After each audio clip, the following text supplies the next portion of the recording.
Dobrý večer, volám sa Andrej Stančík a starám sa o vašu komunitu. Som rád, že sme sa takto spoznali. Je super sa občas vidieť, aj keď ja vás neuvidím. Možno raz. No ale mám na vás jednu prosbu. Za posledných pár mesiacov sme sa veľmi snažili urobiť komunitnú stránku, na ktorú chodíte, zaujímavou a príťažlivou. Sme radi, že ste tu, sme radi, že sa občas zabavíte tým, že si prečítate alebo pozriete obrázky. V každom prípade vás ale chcem o niečo poprosiť. Sú tu námety. Vy ste tí dôležití a pre vás túto stránku robíme.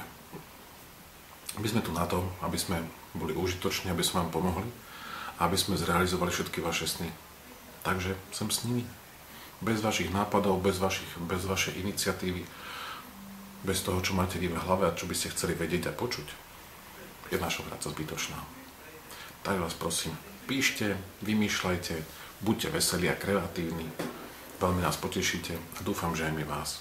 A dúfam, že sa raz stretneme naozaj osobne, pretože by som vás naozaj rád videl. Majte sa pekne.